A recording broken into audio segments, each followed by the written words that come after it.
नमस्कार, मैं डॉक्टर ऐश्वर्या राज Shalby multi speciality hospital में एज कंसल्टेंट हेमाटोलॉजिस्ट हूँ। 8 मई हर साल इंटरनेशनल थैलेसीमिया डे के रूप में ऑब्जर्व किया जाता है और इसी उपलक्ष्य में मैं आपको थैलेसीमिया से रिलेटेड कुछ जानकारी देना चाहती थी।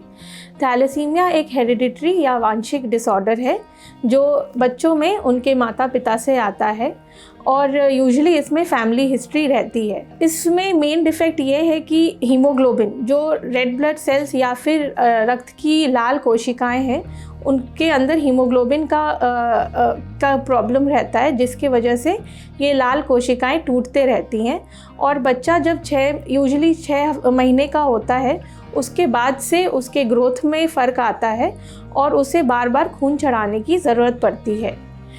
तो इसके अलावा बच्चे की ग्रोथ कम हो जाती है, उनका मानसिक विकास भी कम हो जाता है और उन्हें शुरुआत में तो 1-1.5 महीने पे और जैसे जैसे बच्चे बड़े होते हैं और उनकी शरीर की रिक्वायरमेंट बढ़ती है वो ब्लड ट्रांसफ्यूजन की फ्रीक्वेंसी भी बढ़ जाती है।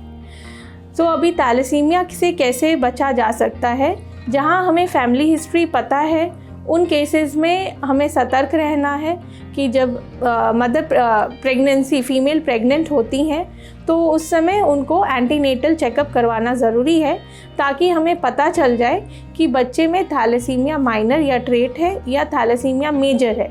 जो थैलेसीमिया माइनर होते हैं वो नॉर्मल ज़िंदगी जीते हैं और उनकी हीमोग्लोबिन 8 से 10 के करीब रहती है और उन्हें खून चढ़ाने की आवश्यकता न भी पड़े। जो थैलेसीमिया मेजर हैं उनको हम उस प्रेगनेंसी को आगे कंटिन्यू नहीं कर सकते और उसको टर्मिनेट करना पड़ता है। अगर थैलेसीमिया मेजर बच्चा है तो फिर क्या करना चाहिए? इसका निदान या definitive cure bone marrow transplant या स्टेम सेल ट्रांसप्लांट से हो सकता है, जिसके अपने ही साइड इफ़ेक्ट्स हैं। उसके लिए एक मैच सिबलिंग या एक भाई बहन जो थैलेसीमिया माइनर या नॉर्मल है उसकी ज़रूरत होती है। दूसरा, जो नहीं करवा सकते और उनको वो मजबूर हैं कि हमेशा खून चढ़ाते रहे, तो फिर बार बार खून चढ़ाने की वजह से भी उनके शरीर में काफ़ी विकार आते हैं। उनके लिवर में, ब्रेन में, पैनक्रियाज में सभी जगह आयरन की डिपॉजिट होती है, तो उसको भी नियंत्रण में रखना बहुत ज़रूरी है।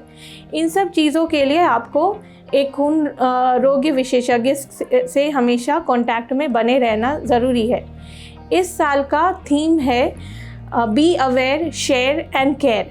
तो हमें समाज में थैलेसीमिया बीमारी के बारे में जागरूकता बढ़ानी है, इन्फॉर्मेशन शेयर करना है, उन पेशेंट्स की मदद करनी है जो इस रोग से ग्रसित हैं और उनका ध्यान रखना है। एज डॉक्टर्स हम हमेशा हैं आपके लिए।